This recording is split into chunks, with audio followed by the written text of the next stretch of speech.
gens qui sont en train de piller le Congo, les rapports des Nations Unies qui s'empilent là, ils veulent vous mettre hors de votre pays. Ils sont arrivés à Kinshasa, vous avez eu un Rwandais qui est devenu chef d'état-major de l'armée congolaise. Il n'y a jamais eu un Congolais chef d'état-major de l'armée rwandaise. Qu'est-ce que vous voulez qui vous arrive avec 10 millions de morts sur les mains? Qu'est-ce que vous voulez qui vous arrive pour que vous dites « ça suffit » ? C'est ça le sujet. Je pense que dans le livre, j'ai expliqué les questions auxquelles l'armée congolaise est confrontée. Je connais très bien le dossier. Je pense que je connais le dossier plus que certaines personnes au Congo. Parce que j'ai eu directement affaire aux gens qui ont travaillé à la formation de l'armée congolaise. Donc, les Européens qui ont travaillé en 2004-2005, je sais, et j'ai les dossiers. Bon. Mais la question n'est pas là. La question, c'est de savoir, pendant que vous voulez réfléchir, ceux qui sont en train de piller le Congo depuis 30 ans, et qui occupent votre pays, et qui vous empêchent de parler, et qui tuent tous les jours, ils vont vous mettre dehors. Ils vont vous mettre dehors, ça, je vous le dis, mais de façon la plus calme possible, même si ça me fait mal au cœur. Les autres n'ont pas le temps que vous voulez avoir. Chaque jour, Bunagana, c'est quand? C'est pas hier? Pas avant-hier? Combien de villages congolais sont occupés tous les jours? Vous voulez avoir quel temps, quand, comment? J'ai l'habitude de dire quelque chose à mes amis congolais. Vous savez, les Hutus au Rwanda, j'en ai discuté avec beaucoup. Ils sont nés là-bas. Ils ont grandi là-bas. Ils sont là de génération en génération. Ceux qui vous attaquent aujourd'hui les ont mis dehors. Définitivement. Et c'est écrit.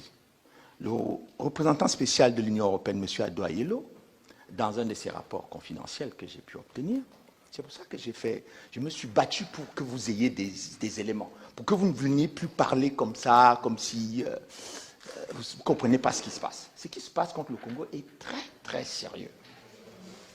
Les gens qui sont en train de piller le Congo, les rapports des Nations Unies qui s'empilent là, ils veulent vous mettre hors de votre pays. Ils sont arrivés à Kinshasa, vous avez eu un Rwandais qui est devenu chef d'état-major de l'armée congolaise. Il n'y a jamais eu un Congolais chef d'état-major de l'armée rwandaise. Qu'est-ce que vous voulez qui vous arrive avec 10 millions de morts sur les mains? Qu'est-ce que vous voulez qui vous arrive pour que vous dites « ça suffit » ? C'est ça le sujet. Ce n'est pas ces discussions-là, machin. C'est ça le sujet. C'est est-ce que vous voulez arracher votre pays des dents du lion ou est-ce que vous avez peur du lion?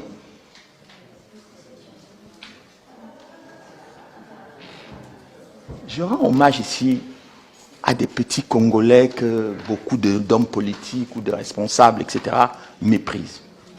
Si vous n'aviez pas les Maï-Maï et les gens qui sont décidés à l'Est, vous n'aurez plus de Congo. Vous n'aurez plus de pouvoir à Kinshasa.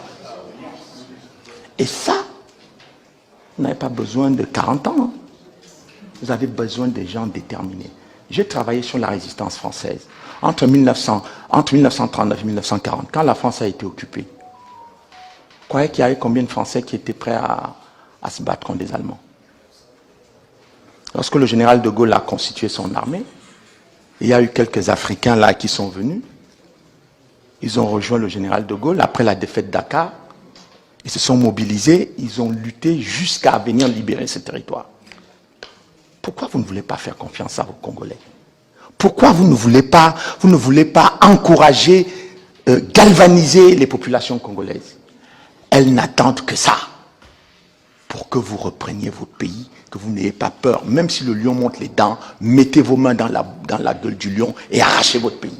C'est ça le sujet. Ok. Donc, c'est tout ce que je voulais dire. D'ici